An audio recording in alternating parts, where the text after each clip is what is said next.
deegaankii awowga iyo abtiyaashay baan maanta maaragtay ku suganahay farxadeeda lama soo koobi karo geeligii baa la gudoonsiiyey alxamdulillah waxay ahayd madal farxadeed oo nooceedu ku cusub yahay guud ahaan geeyiga Soomaalida goob kulmisay odayada labada arda ee ka soo kala jeedaan lamaanaha dhawaan iscalmaday ee kala faneeda caanka Safiyo Tusmo iyo saygeeda ganacsade Cabdullaahi Yuusuf Aare waana dooxada taariikhiga ee Harawa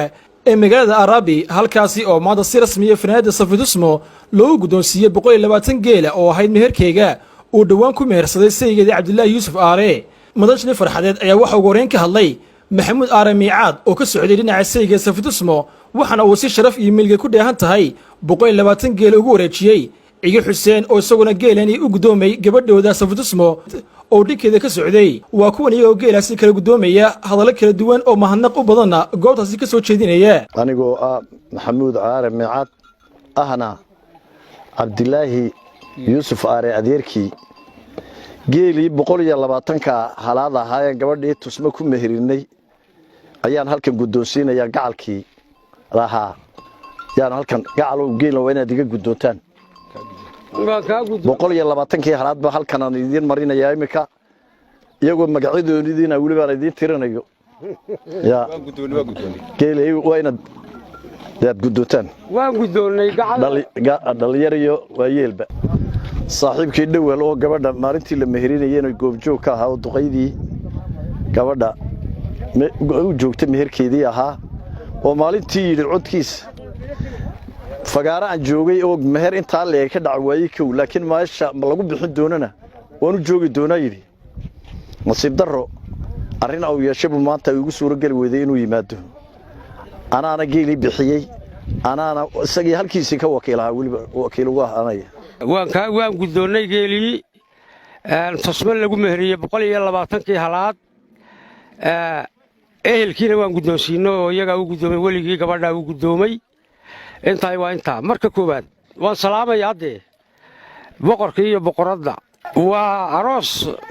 farxad badan la weeyaan aroos farxad badan la weeyaan Soomaalida dhaqan baa uma ahayn yani 120 halaad oo gabadh lagu meheriyay dhaqan baa uma ahayn waa shay cusub farxad daraaddeed weey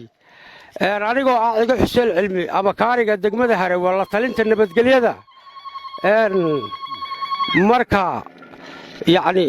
arrintaasi waa arrin culus oo sharaf iyo wanaag leh waanan ka gudoomaynaa waanan gudoonay sidoo kale waxa isaguna goobtaasi goobjoog ahaa Sheekh Cilmi Naxwi oo isagu ahaa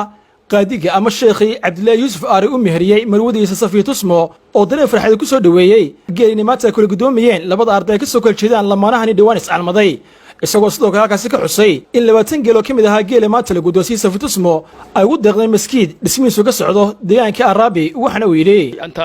sida Xaaji Maxamuud sheegay halkan geelii Safiyo Tusmo lagu meheriyay meherkeega ahaa 120 kii geel ahaa ayaa lagu gudoomay oo lagu kala wareegay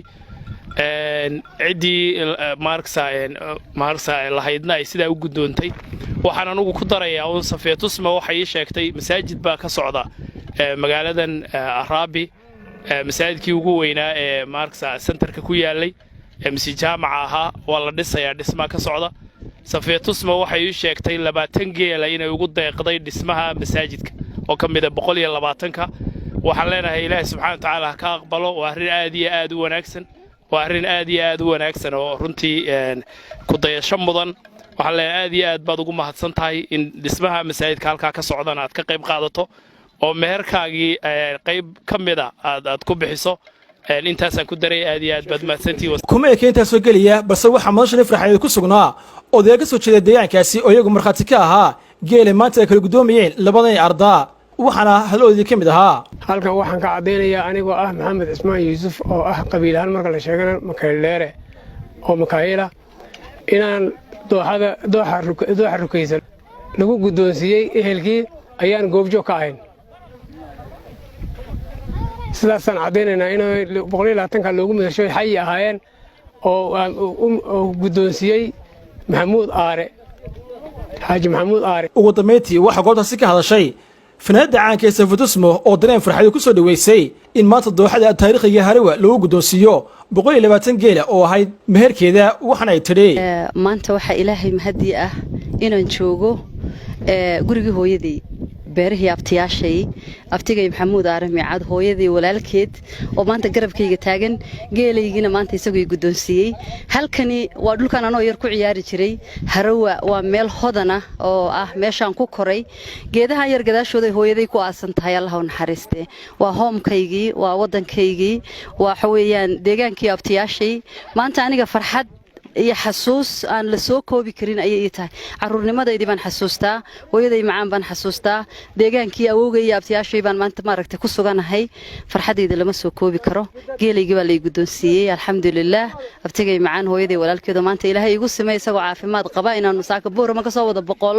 120 haladna gacanta iga saaray alxamdulillaah ummadda Soomaaliyeed fiidihan daawan doontana waxaan u leenahay waad mahadsantihiin waa Safiyo Caraale dooxada Harawe ee magaalada Arabi